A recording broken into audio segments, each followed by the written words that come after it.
औज़ुबिल्लाहि बिस्मिल्लाहिर्रहमानिर्रहीम अल्लाहुम्मा सल्लि व सल्लिम व बारिक अला नबीना मोहम्मद। नमाज का टॉपिक चल रहा है, जो मज़ीद बातें हैं वो आपसे शेयर करनी है नमाज के बारे में। तमाम तर हम्दो सना इस अल्लाह के लिए है जिसने अपने बंदों पर नमाज फ़र्ज़ की, इसे कायम करने और अच्छे तरीके से अदा करने का हुक्म दिया, इसकी कबूलियत को खुशू वज़ू पर मौक़ूफ़ फरमाया, इसे ईमान और कुफ़र के दरमियान इम्तियाज़ की अलामत और बेहयाई और बुरे कामों से रोकने का ज़रिया बनाया। अल्लाह की हम्दो सना के बाद रसूलुल्लाह सल्लल्लाहु अलैहि वसल्लम पर दुरूद व सलाम हो, जिन्हें अल्लाह ताला ने मुखातब करते हुए फरमाया। सूरह नहल 44 तर्जमा।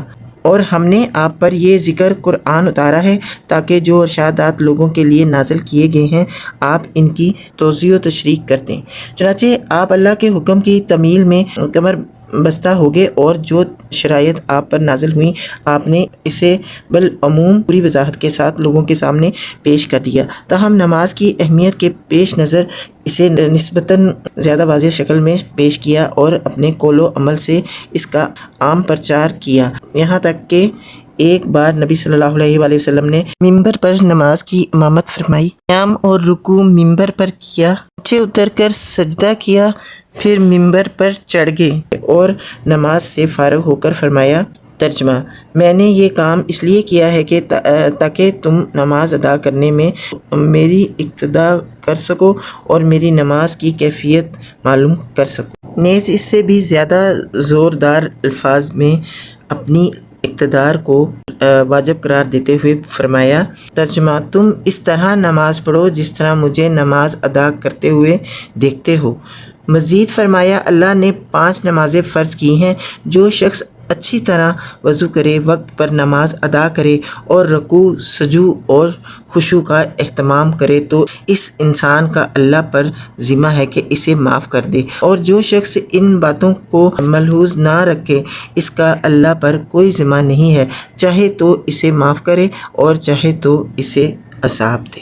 नबी अकरम सल्लल्लाहु अलैहि वसल्लम पर सलातु सलाम के बाद अहले बैत और सहाबा कराम रज़ियल्लाहु अन्हुम पर भी सलातु सलाम हो, जो नेकोकार और परहेज़गार थे, जिन्होंने नबी करीम सल्लल्लाहु अलैहि वसल्लम की इबादत, नमाज, अक़वाल और अफ़ाल को नकल करके उम्मत तक पहुँचाया और सिर्फ़ आपके अक़वालो अफ़ाल को ही दीन और काबिल अताअत करार दिया। नेज़ इन नेक इंसानों पर सलातो सलाम हो जो इनके नक्शो कदम पर चलते रहे और चलते रहेंगे।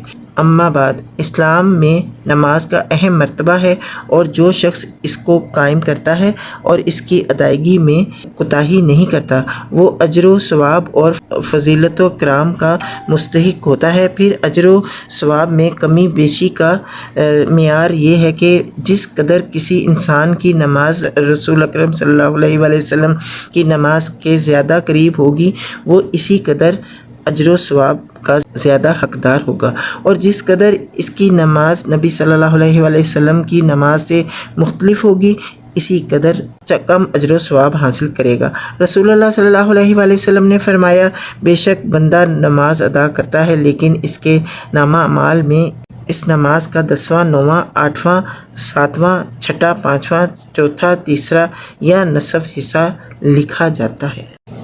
आज के लिए इतना ही। आप सबसे रिक्वेस्ट है कि ये नमाज की बात है, इसको अच्छी तरह सुने और आगे भी शेयर करें। अभी जो मैं वीडियो इससे पहले अपलोड कर चुकी हूँ नमाज के बारे में, वो भी अभी ख़ास लोगों ने नहीं देखी, तो प्लीज़ उसको भी वॉच करें। और वॉच क्या करना है, सुन नहीं लें तो आपको इसका अजर सवाब मिलेगा, आपको सही तरीका मालूम होगा नमाज का, और आगे भी शेयर करें क्योंकि दीन की बात है, इसको आगे शेयर करना बहुत ज़रूरी है। नबी पाक सल्लल्लाहु अलैहि वसल्लम का ज़िक्र है, उन्होंने जिस तरह से नमाज़ पढ़ी उसका तरीका बताया गया है, तो इसको सब लोग सुने और इसको आगे शेयर करें। आपका बहुत शुक्रिया, जज़ाकल्लाहु खैरा। और जो लोग सब्सक्राइब कर रहे हैं उनका बहुत शुक्रिया अदा करती हूँ कि वो मेरे चैनल को सब्सक्राइब कर रहे हैं, लाइक और शेयर कर रहे हैं, उनकी मैं बहुत शुक्रगुज़ार हूँ। जज़ाकल्लाहु खैरा।